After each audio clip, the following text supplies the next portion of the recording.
Hi there, and welcome to this session on referencing and plagiarism with me, Angie Rees. In this session, we'll be looking at academic integrity. We'll be looking both at plagiarism and unfair means, and also how we equip ourselves with tools to avoid falling into any of those kinds of traps and pitfalls. Academic integrity, I'm sure, won't be unfamiliar to the majority of you, and it's a very important concept in higher education and also in research. And it's good academic practice and something that as students at the university you are required to practice. So you're required to ensure that you conduct yourself in an honest way when producing work, and that all the work that you hand in is your own work and that you have produced it honestly. And plagiarism and other what we call unfair means violate that principle. So unfair means includes actual plagiarism, whether that's intentional or unintentional. It includes submitting bought or commissioned work, and I'll explain more about that in a moment. It includes double submission, also called self-plagiarism. So this is where you submit either an entire assignment which you've submitted previously in the university, or more likely where you submit portions, paragraphs of work that you've previously submitted, and you incorporate that into new assignments and attempt to submit it again. That's called self-plagiarism, and it's not acceptable. It also includes collusion, so working with somebody else and sharing ideas and work in order to produce a piece of coursework. Obviously, talking to other students about the coursework and having general conversations about it is okay, but actually working together to produce a piece of work that you should have done on your own is not acceptable. And it also includes fabrication of results, so simply making things up. There's more information about what unfair means and plagiarism mean in the iSchool at the URL on this slide.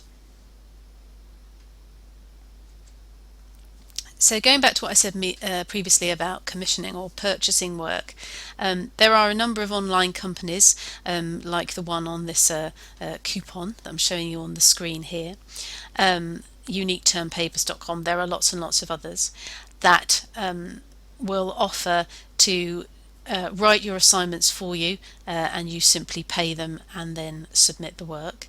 This is, of course, unfair means. It is not acceptable to use these companies or organisations, and using them to get them to produce work for you will obviously result in you receiving a fail grade for a piece of work. So it is not acceptable to use these companies. We use Turnitin as a form of being able to detect this kind of thing. So please don't use them. Obviously it compromises academic integrity hugely if you do. So what is plagiarism? Well, obviously I have a quote here from Carol, and this will be, I'm sure, this sentence will be sort of quite clear and understood and probably familiar to a lot of you. Plagiarism is passing off someone else's work, whether intentionally or unintentionally, as your own or for your own benefit. So passing off anybody's ideas or thoughts without giving credit to them is plagiarism and is not acceptable.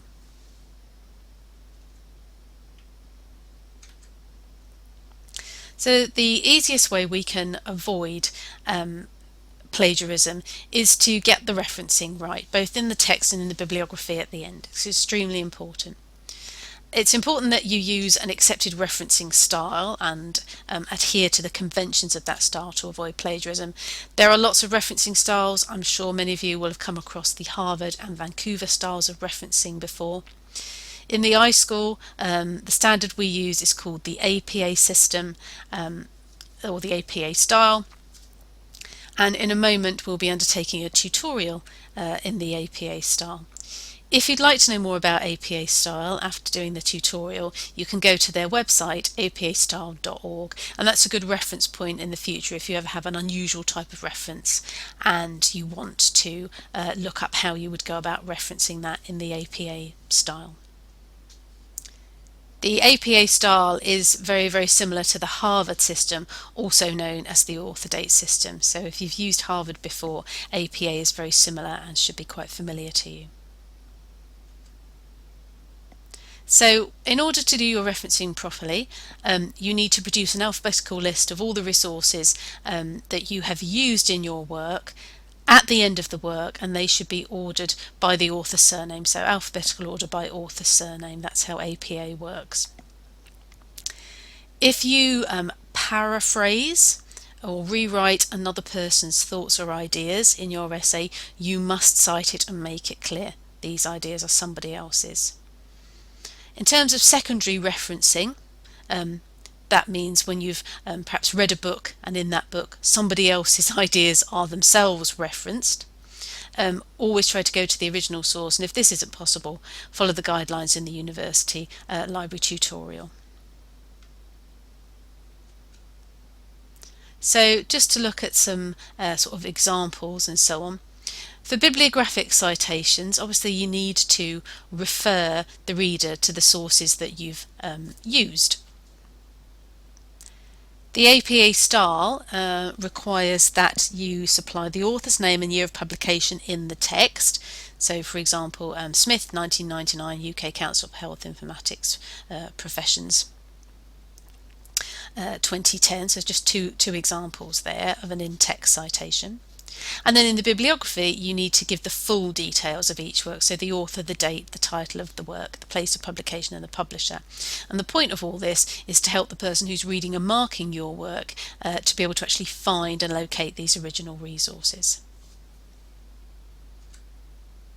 So here's a few examples of types of citation. Here's a straightforward text citation, and I'll just read it aloud. Irving, in brackets 1992, suggests that the lack of information skills is the key issue for society. Information poverty, he states, ... Okay, so here we wanted to actually incorporate Irving's name into our sentence. We're actually naming him as part of the sentence, so we just put the year in brackets. If, however, we didn't want to do that, we just wanted to paraphrase his ideas, then we would need to include his name in the brackets at the end. So here's an alternative way of phrasing the same thing. The lack of information skills is the key issue for society, and then in brackets Irving, 1992. So just two ways of really doing the same thing. Note the position of the brackets, and in the second example the full stop comes after the brackets. Okay, so the full stop should lie outside the brackets. And in a text citation, author and date is the same whether the item is a book, an article or a web page. You do it the same way. So in terms of secondary referencing, so where we've got a text citation for an author mentioned in another work, we might say Brown, quoted by Irving, 1992, proposes that information poverty ... So here we're saying we found this information in Irving's book, so it's Irving that goes into bibliography. We mention Brown, that's important because it was Brown's idea and we need to be clear about that. But we're not putting the date for Brown because we found Brown's quote in Irving's book. So it's the date for Irving that goes into the bibliography, and it's Irving's book that goes in, not Brown. If we were wanting to cite something from an edited book, say a chapter, where the chapters are written by different individuals, but there is an overall editor for the book, then this is what we'd do. So if Brown had contributed a chapter to Irving's book, then the citation in the text would be to Brown. So Brown, in brackets 1992, proposes that the way in which information ... Then in the bibliography, we would reference that as Brown A, 1992, The Information Revolution. So that's the author, the date, and the name of the chapter. And then we continue by putting that in the context of the book that it's from. So we would say in Irving G, editor, writings on the Information Society, then the page numbers for the chapter, 121 to 137, the place of the publication and the publisher. So we're introducing Brown's work and ideas from Irving's book. So in the bibliography we make it clear that Brown's ideas are in his chapter from Irving's book. If we want to cite an electronic source, for example a website, and that's very, very common these days, it might look something like this. So here's a text citation, how we would incorporate that into the body of our text. We might say AOL Time Warner 2004 lists these developments ... Okay, so that's how we would do it in the text. So similar to before where we've had the author followed by the date in brackets. Then in the bibliography, it would look something like this. We have our author again, AOL Time Warner, and we have the date again in brackets. Then we want to state that this is their home page, so we put that in square brackets. And like we would if it were a book, we want the place of publication, which means where AOL Time Warner are, so in this case that's New York, and the publisher, which is AOL Time Warner. Then we want the full URL for that web page, and then in brackets at the end, the date that the actual resource was accessed. You don't cite the URL in the body of the text, just in the bibliography. Okay. If we want to use a quotation in the text, there's a couple of ways we can do it. If it's just a short quotation, then we would present it like this. Irving, and then in brackets 1992, page 59.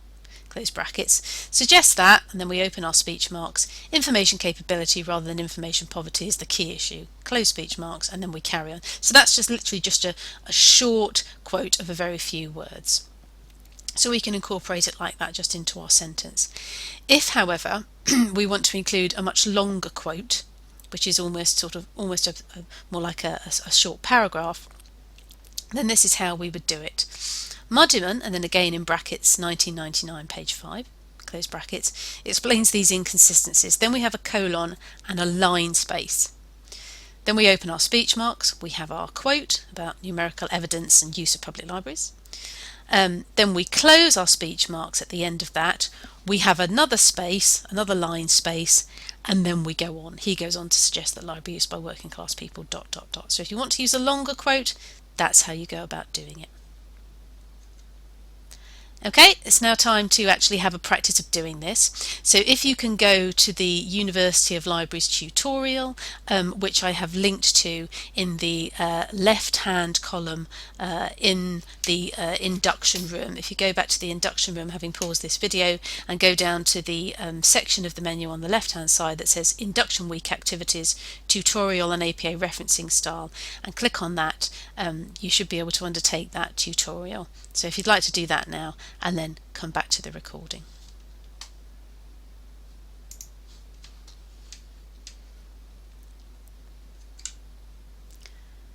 Okay, so hopefully you are able to undertake the tutorial and know a little bit more about the APA style and hopefully feel a bit more confident about it.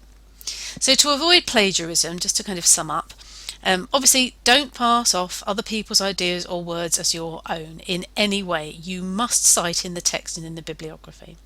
And when we talk about other people's ideas or words, this also includes things like statistics, charts, pictures, drawings, artwork, websites, anything like that. You must cite it. You must attribute all words and ideas that are not your own to the author. If you don't do this, then that counts as plagiarism and intellectual theft. Just to equip yourself with as much information as possible, read the Student's Handbook. There is a section in there all about unfair means and plagiarism, so please read it and be clear in your own mind what this means. Deliberately plagiarising can result in a fail grade for your assignment, and repeated plagiarism can, and in the past, in a couple of rare but a couple of instances, it can lead to disciplinary action and actually having to leave the course. So it is very important that you do not do this. It can have very serious consequences, and unfortunately in the past on the health informatics program, in a couple of rare instances, it has led to people actually having to leave the program. So please do not do it. It's really not worth it. So more common than deliberate plagiarism is accidental plagiarism, where people simply do not realise that they have summarised somebody else's ideas, and even if they haven't quoted it, we do still require you to reference that and cite it. So when you're taking down notes about something, do not write things down verbatim unless you intend to quote it. Okay, so don't rewrite something or be writing a sentence, read someone's ideas and then use that verbatim unless you intend to quote it, in which case put some speech marks around it so you know it's a quote and you know what to do later on when you're writing it properly. Don't cut and paste from websites and thinking that you'll edit it later, because it's all too easy to forget that you cut and pasted something into your sentence and that you do need to quote it. The best thing to do is to read the passage, put the source on one side, Think about the meaning of what you've read and write down the key points in your own words. Then remember to record the source in your work so that when you come to sort of write something up properly, you know where that information came from and you can cite it. And when you are quoting, obviously remember to put direct quotes in inverted commas and cite the author and specifically the page number. Okay, so if you are rephrasing somebody's words, you're not quoting, then it is okay to just put the author and the date, so just Irving 1992. But when you're using a direct quote, you must put the page number as well.